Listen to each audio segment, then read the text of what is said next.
नमस्कार किसान भाइयों आज की वीडियो बहुत ही ज़्यादा खास होने वाली है क्योंकि आज हम बात करने वाले हैं फ्यूचर के बारे पे। क्योंकि किसान भाई जहां पहले हार्वेस्टर को देखा जाए तो हार्वेस्टर को समझने में काफ़ी बाद में समझ में आया लोगों को कि हार्वेस्टर एक बहुत अच्छा किसानों का समर्थन करने वाला है और आगे आने वाले समय में मजदूरों की समस्या खत्म करने वाला है।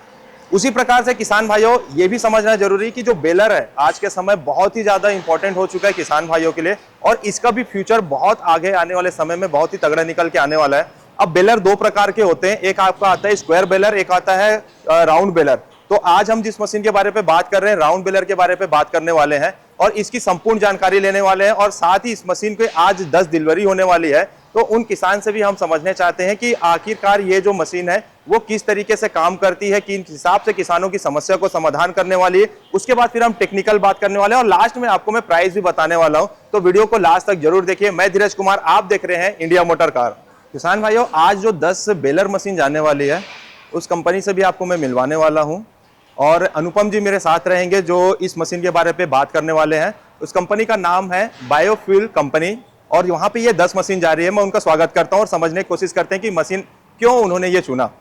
हेलो, नमस्कार सर जी। नमस्कार। नमस्कार, कैसे हैं सर? बहुत बढ़िया। आप कैसे हैं? बहुत बढ़िया सर, आइए। नमस्कार किसान भाइयों, मैं अनुपम पांडे बायोफ्यूल सर्कल कंपनी से हूँ, जो कि बायोफ्यूल सर्कल कंपनी है जो पूरा पराली प्रबंधन पे काम करती है जी। और हम इस वीडियो में जानेंगे कि कैसे हम पराली को इकट्ठा करते हैं और कैसे हम अपने वातावरण को प्रदूषित होने से बचाते हैं। और इस कंपनी का यही काम है कि हम कैसे ज़्यादा से ज़्यादा खेत को जो जलाते हैं किसान उनको हम रोक सकते हैं। ठीक है, तो हम बेलर की मदद से और हमारा ग्राउंड आपको प्रोडक्ट वर्क कैसा है वो एक बार समझा देता हूँ कि हम बेलर से पहले हम 3 तरह की मशीन यूज करते हैं जी। पहला हमारा स्लैशर होता है, जो स्लैशर खड़ा हुआ जो पराली का डंठल होता है, हार्वेस्टर कटने के बाद हमारा काम स्टार्ट होता है। तो जैसे हार्वेस्टर कट गया तो डंठल खड़े रहते हैं जी। तो उसके बाद हम क्या करते हैं कि अपना स्लैशर चलता है जो फिरंगी टाइप का होता है, उसमें ब्लेड लगी होती है जी। वो खड़ा हुआ डंठल को काटता हुआ चला जाएगा। उसके बाद फिर हमारी मशीन आती है रैकर, जो फील्ड में जो डिस्ट्रॉय अलग अलग जगह मटेरियल बिखरा हुआ है उसको एक साथ लाइन पे करती है। फिर ये बेलर है जो नीचे से ये लगा हुआ है अपनी पट्टी में, नीचे से ये पूरा नीचे जाएगा और वो पूरी बेल को समेटता हुआ पीछे से बंडल बनाता हुआ चला जाएगा और वो बंडल पीछे से खुलेगा। आपको मैं वीडियोस भी सेपरेटली दिखाऊंगा, आप दिखा सकते हो। अनुपम जी आपसे ये भी जानना चाहता हूँ, बेलर मशीन हमारे छत्तीसगढ़ के लिए, किसानों के लिए नया है, क्या ये बेलर मशीन किसानों के लिए फ्यूचर बन सकता है? उनकी समस्याओं का कहाँ तक का समाधान ये करके दे सकता है उन्हें? किसानों की मेन समस्या है कि किसान के पास कोई ऑप्शन नहीं है और किसान को हार्वेस्टर से कटने के बाद किसान को खेत जलाना पड़ता है, क्योंकि पराली को प्रबंधन करने का कोई ऑप्शन नहीं है। उसको ऑप्शन अगर वो बनाएगा भी तो उसका एडिशनल कॉस्ट बहुत ज़्यादा जाएगा, जिसके कारण वो उसके लिए बेनिफिट नहीं है कोई। और उसके चक्कर में उसके खेत का जो है वो प्रोडक्टिविटी खराब होती है, तब भी वो अपने खेत जलाता है क्योंकि उसके पास ऑप्शन नहीं है। अनूप जी जैसे मैं ये समझना आपसे चाहता हूँ, पैरा को जलाना कोई समाधान नहीं है, करेक्ट, और वो मजबूरी में किसान उनको अगर, क्योंकि पैरा उतने जल्दी खातू पे कन्वर्ट नहीं हो पाता तो उसके लिए वो उसको जला के ही समाधान वो अपने लिए सोचता है। तो उससे उनका क्या नुकसान होता है जलाने से? किसान का 3 तरह का मुख्य नुकसान है। जैसे पहला तो नुकसान की मिट्टी की प्रोडक्टिविटी डाउन हो रही है। जैसे आपको पता है कि दिन ब दिन भूमि बंजर होती चली जा रही है। डीएपी, यूरिया और जो केमिकल फर्टिलाइजर्स है उनका यूज ज़्यादा बढ़ गया है। इसका एक ये भी कारण है खेत जलाना, क्योंकि मिट्टी की जो उर्वरक क्षमता है वो कम होती है। पहला ये है। माइक्रोन्यूट्रिएंट्स जो सूक्ष्म पोषक तत्व होते हैं वो जल जाते हैं और सूक्ष्म पोषक जीव भी होते हैं जो पौधे के ग्रोथ और फुटाव बढ़वार में, रूट ग्रोथ में, फ्रूट ग्रोथ में हेल्प करते हैं, वो भी डिस्ट्रॉय होते हैं। तो इस तरह का किसान को मुख्य नुकसान है जो किसान को नहीं वो समझना चाहिए और वो किसान समझता भी है बट उसके पास ऑप्शन नहीं होता तो उसको खेत जलाना पड़ता है। तो वहाँ पे एक 3 तरह की मेजर जो डिमेरिट है ये है पराली को जलाने की। उसके अलावा जो पर्यावरण को नुकसान होता है वो तो अलग है। एक मेजर है। आप देख रहे हैं कि पंजाब हरियाणा में कैसी कंडीशन है, दिल्ली तक उसका आता है, कोहरा पूरा है। तो अभी भी गवर्नमेंट ने सैटेलाइट सिस्टम किया है बट किसान को ऑप्शन नहीं है तो जलाता ही है। बिल्कुल। और हम गवर्नमेंट ने भी नए नए रूल्स लाए हैं कि फार्मर के लिए कुछ उन्होंने जेल और हर्जाना जुर्माना जिसे कहते हैं वो लाए हैं, बट अभी फॉलो होना स्टार्ट नहीं हो नहीं है भाई है। ओके, तो हम अभी मशीन पे आते हैं अनूप जी, और समझने की कोशिश करते हैं कि ये जो मशीन मॉडल है ये दो तरीके की आती है, एक अपना स्क्वायर है और एक राउंड बेलर है। जी। तो दोनों का मेन डिफरेंस क्या होता है, आउटपुट किसमें अच्छी निकल पाती है और किसानों के लिए कौन सा बेहतर मशीन होने वाली है? मैं दो तरह के, जैसे आपने बताया किसान भाइयों को कि राउंड और स्क्वायर होता है।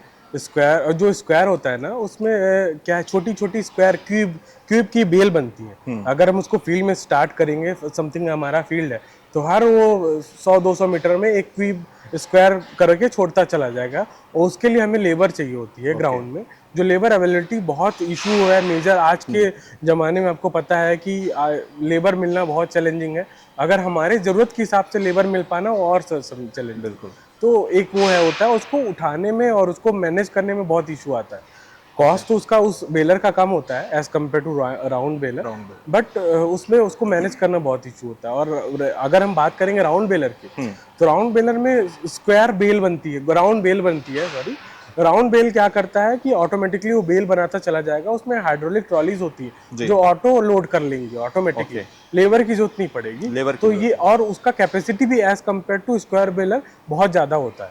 वो जो 40-50 किलो का एक क्यूब बनाता था स्क्वायर बेलर, राउंड बेलर वही 150 से 200 टन का एक रोल बनाए, एक रोल बना। तो उसको मेंटेनेंस में भी और हैंडलिंग में भी, प्रोक्योरमेंट में भी इजी होता है as compare to square baler. Okay, तो हमको तो ये समझ में आ गया कि स्क्वायर और राउंड में क्या डिफरेंस है एक्चुअल में। Correct. अब हम ये बात कर लेते हैं कि जैसे राउंड बेलर पे हम जाते हैं तो हमारे पास क्या क्या कंपनी के ऑप्शन हमारे को देखने को मिल जाते हैं, और किस कंपनी की इसका जो कार्य प्रणाली बनती है वो बेहतर मानी जाती है, वो भी आप बताएं।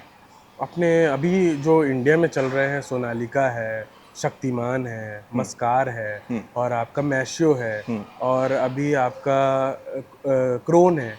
ये बेलर अभी इंडिया में चल रहे हैं। और जिसमें हाई कैपेसिटी पे क्रोन है जो सबसे बड़ी बेल बनाता है उसके, और सारे सारे अच्छे हैं। अभी क्या है कि इसके कॉस्ट काफ़ी हाई है, तो उसके कॉस्ट के हिसाब से अगर हम बात करें तो किसान अगर जागरूक है तो किसी भी अपने अपने रोजगार के लिए कोई भी ले सकता है, बढ़िया है। और क्या है ना कि जितना बड़ा लैंड होगा ना उतना बेनिफिट है काम करने में, क्योंकि यहाँ पे हमने जो देखा है लैंड पे छत्तीसगढ़ मध्य प्रदेश में कि एक ही लैंड बड़ा है बट उसको डिवाइड करके बहुत छोटे छोटे में पार्टीशन कर देते हैं, जो कि मैनेज करने में थोड़ा सा चैलेंजिंग होता है। तो इसके लिए जितना बड़ा लैंड होगा, जैसे पंजाब हरियाणा में लैंड्स बहुत बड़े होते हैं, तो जितना बड़ा लैंड होगा उतना हैंडलिंग और ऑपरेशन में ईजी होता है। तो वही चीज़ है, बाकी तो कोई दिक्कत नहीं, कोई सा भी ले सकते हैं, सारी कंपनी अच्छी है। हम किसी कंपनी को प्रेफर ऐसा नहीं करेंगे, नहीं कर पाएंगे जी। तो राउंड बेलर का हम अगर बात कर रहे हैं तो इसमें कितने एचपी का ट्रैक्टर होना चाहिए, और क्या इसकी आउटपुट निकलती है कि कितने घंटे पे कितना आउटपुट ये दे पाता है? अगर मैं आपको बात करूं कि राउंड बेलर का जो सॉफ्टली हैंडलिंग करना है, ऑपरेशन करना है, तो 55 एचपी प्लस ट्रैक्टर होना चाहिए। 55 एचपी या 55 एचपी के ऊपर का ट्रैक्टर होगा तो ही इसका ऑपरेशन इजीली होगा और ट्रैक्टर पे भी ज़्यादा लोड नहीं पड़ेगा। तो हमें 55 एचपी या उससे ऊपर का ही ट्रैक्टर प्रेफर करना पड़ेगा। 55-60 बेस्ट होते हैं, तो यही हम हर जगह यूज़ करते हैं। और 55-60 एचपी का ट्रैक्टर को लोड भी नहीं होगा, मेंटेनेंस भी नहीं आएगा, और इजी हैंडलिंग इन ऑपरेशन भी होगा। इसका आउटपुट हम कितना निकाल पाते हैं? आउटपुट हम इसका 30 से 35 एकड़ आप मान लो एक दिन में हम कर सकते हैं। एक दिन में 35 एकड़ की पराली हम इकट्ठा कर सकते हैं। एकड़ की पराली इकट्ठा कर सकते हैं। और एक बंडल ये कितने वजन का ये निकालता होगा? एक बंडल आपका टाइमिंग इसका बता देता हूँ, 1.5 से 2 मिनट इसका रहता है मैक्स टू मैक्स। अगर अप एंड डाउन लैंड रहा तो 3 मिनट में एक बेल बन जाती है, ठीक है। और एक बेल जो बनती है वो आप मान लो 170 से 180 से 200 टन तक बनती है आपकी। ओके, एक बंडल उसका 200 केजी तक, 200 केजी तक का करेक्ट एक आउटपुट इसमें निकलता है, और 3 मिनट के आसपास का ये समय लेता है। करेक्ट। बाकी आपके खेत में कितना पैरा है और आपका जमीन खेत कैसा है उसके ऊपर डिपेंड करता है टाइमिंग। एडिशनली वैरायटी कौन कौन सी है, आपने डिस्टेंस क्रॉपिंग पैटर्न में कौन से क्रॉपिंग पैटर्न को अप्लाई किया है, आपने मैनुअल छीट के किया है कि आपने ट्रैक्टर के थ्रू सोइंग की है, उसकी डिस्टेंस, वैरायटीज, ये भी मैटर करते हैं कि प्रोडक्टिविटी पराली की कितनी निकलेगी। बाकी मोटा मोटा समझने पे ये 200 किलो का बंडल एक बना के देगा, और 3 मिनट 4 मिनट के आसपास में एक बंडल ये बना देता है। 3 minute 3.5 minute max to max में एक निकाल देता है। ओके, अलावा किसान भाइयों अभी आप ये देख सकते हैं कि जो बड़ी बड़ी फैक्ट्री है या बायोमास का जहाँ पे काम हो रहा है, वहाँ पे कोयले के माध्यम से ऊर्जा पैदा की जाती है, जो उनका भट्टा है या आग से तपन करके वो अपना फैक्ट्री चलाते हैं।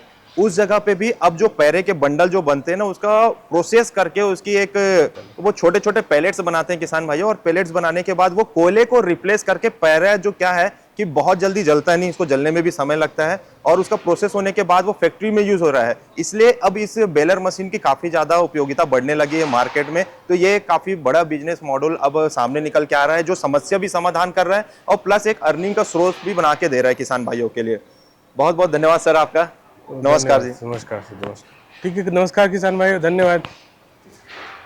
किसान भाइयों, अब इस बेलर मशीन के हम टेक्निकल पार्ट को समझने के लिए कोशिश करते हैं कि ये क्या क्या चीजें कैसी कैसी वर्क करती है, क्या इसको चलाते समय आपको सावधानी बरतनी चाहिए और वर्किंग प्रोसेस इसका क्या रहता है। उसके लिए मेरे साथ रहेंगे दशमेश की तरफ से विमल जी।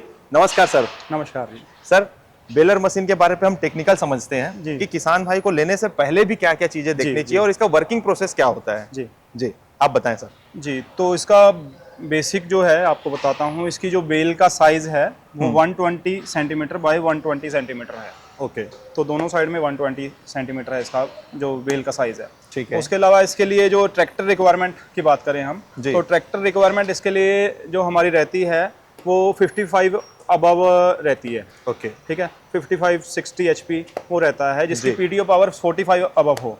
होनी ठीक है चाहिए। जी।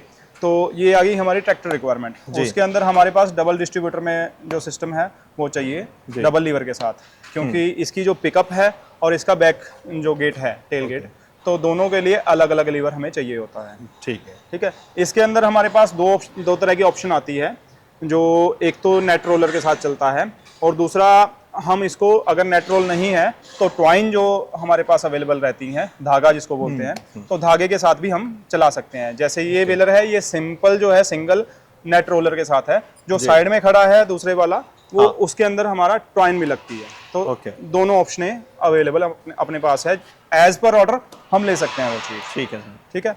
उसके बाद हम बात करें इसकी पिकअप की, तो पिकअप आप देख सकते हो काफ़ी चौड़ी इसकी पिकअप है, अच्छी खासी पिकअप है, मतलब कि जी। 7 फीट के लमसम जो है इसकी पिकअप है।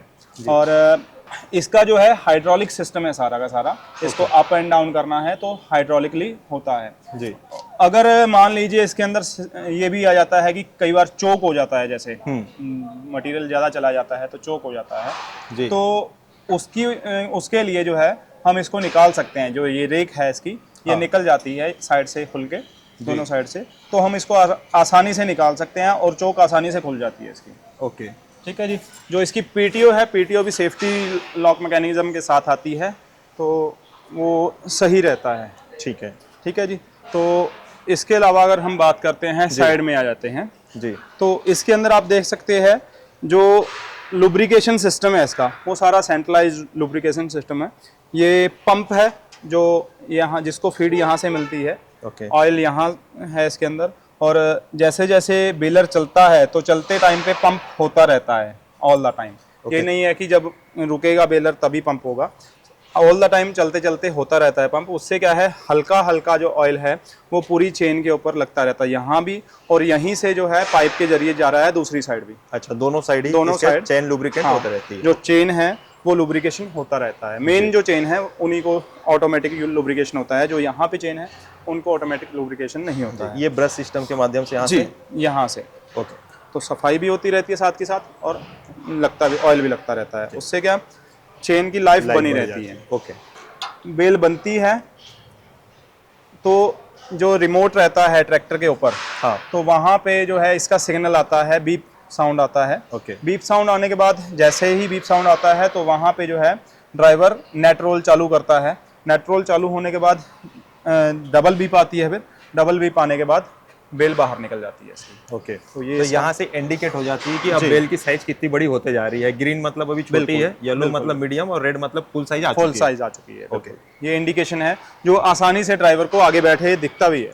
ये जो मैकेनिज्म है इसका, ये जैसे इसके अंदर जो नेट रोल चलता है जी। तो नेट रोल को काटने के लिए ब्लेड लगा रहता है अंदर, तो ब्लेड को यहाँ से ऑपरेशन होता है, ब्लेड का सारा।